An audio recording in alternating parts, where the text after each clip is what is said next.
ఇదే RTV app వార్తల్ని క్షణాల్లో చదివే అవకాశం ఉంటుంది. ఒక న్యూస్ పేపర్, ఒక టెలివిజన్ ఛానల్ మీ చేతుల్లో ఎప్పుడూ ఉంటాయి. జిల్లా సమీక్షా సమావేశం ప్రధానంగా వ్యవసాయం గురించి వైద్యం గురించి ఇతర అంశాలపైన చర్చించడం జరిగింది. ఈ జిల్లాలో ముఖ్యంగా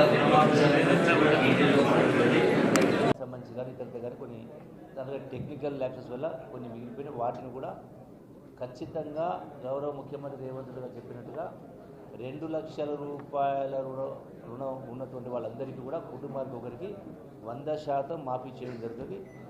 ఈ సమస్యలు అయితే పరిష్కరించడం తప్ప 100% ఇచ్చడం ఏర్పాటు చేయడం జరుగుతుంది.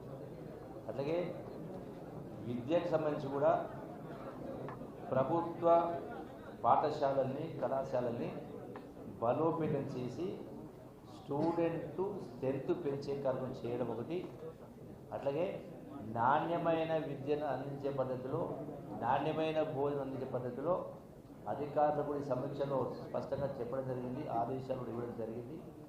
అట్లాగే వైద్యానికి సంబంధించి చిన్న ల్యాబ్సెస్ ఉంటే ఈ విద్యకు సంబంధించి కానీ హాస్పిటల్ సంబంధించి కానీ గౌరవ శాసనసభ్యులము, జిల్లా కలెక్టర్ గారి నిధులు, డిఎంఎఫ్ నిధులు, సిఎస్ఆర్ ఫండ్స్ వీటన్నిటి కూడా ప్రాధాన్యత అనేది విద్యకు వైద్యానికి ఇచ్చేటు కార్యక్రమం చేయడం జరుగుతుంది.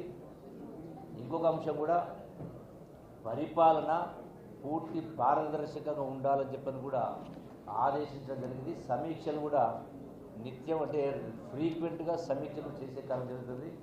నియోజకవర్గాల సమీక్ష కూడా చేయడం జరుగుతుంది. గ్రౌండ్ లెవెల్ కూడా వెళ్ళడం జరుగుతుంది. మార్పు అనేది కొట్టొచ్చినట్టుగా ఉండే విధంగా ఆ మార్పు తీసుకొచ్చే కార్యక్రమం చేయడం జరుగుతుంది.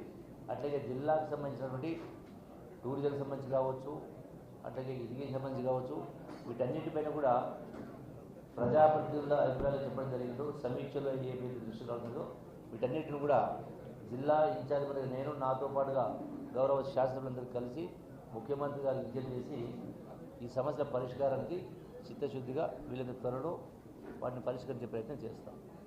Thank you very much. Rythu Bharosa మొదటి విడత ఇవ్వడం జరిగింది. ఎందుకు రెండో విడత కొంత ఆలస్యం అవుతా ఉందంటే ఈ రికార్డ్స్ మొత్తం కూడా అంటే ప్రజాధనం అంటే ప్రభుత్వానికి వచ్చే ప్రతి పైసా కూడా ప్రజల కష్టార్జిత పన్నుల రూపాయన వస్తున్న ఆదాయం. సో అది ఎక్కడ కూడా ఒక్క రూపాయి కూడా అన్యాక్రాంతం కాకుండా వేస్ట్గా ఉండడం కోసమే వాటిని సమగ్రంగా పూర్తిగా డీటెయిల్గా స్టడీ చేసి సర్వే చేసి దున్నని పొలాలు, గుట్టలకు గట్లకు, రోడ్లకు, బ్రిడ్జిలకు రకరకాల ఆల్రెడీ ల్యాండ్కి ఇచ్చిన వాటికి ఇవన్నీ జరుగుతున్న వాటన్నిటిని సరిచేయడం కోసం సమయం పడుతూ ఉంది. వాటి గత ప్రభుత్వంలో గడిచిన 10 సంవత్సరాల్లో సుమారుగా 25,000 కోట్ల ప్రజాధనం ఇక్కడ పక్కదారి మళ్ళీ అంటే అనవసరంగా లక్షాధికారుల కోటీశ్వరులు కూడా దున్నని వాటి కూడా ఇవ్వడం జరిగింది. సో ముందే కటకట పరిస్థితుల్లో సో వాటిని కాపాడడం కోసమే ప్రజాధనం దుర్వినియోగం కాకుండా ఉండడం కోసమే వాటిని సరి చేసే కార్యక్రమం చేస్తాం. Okay, thank you. మరిన్ని వీడియోస్ కోసం ఛానల్ ని సబ్స్క్రైబ్ చేయండి. లేటెస్ట్ అప్డేట్స్ కోసం వాట్సాప్ ఛానల్ ని ఫాలో చేయండి. అండ్ లింక్ డిస్క్రిప్షన్ లో ఉంది.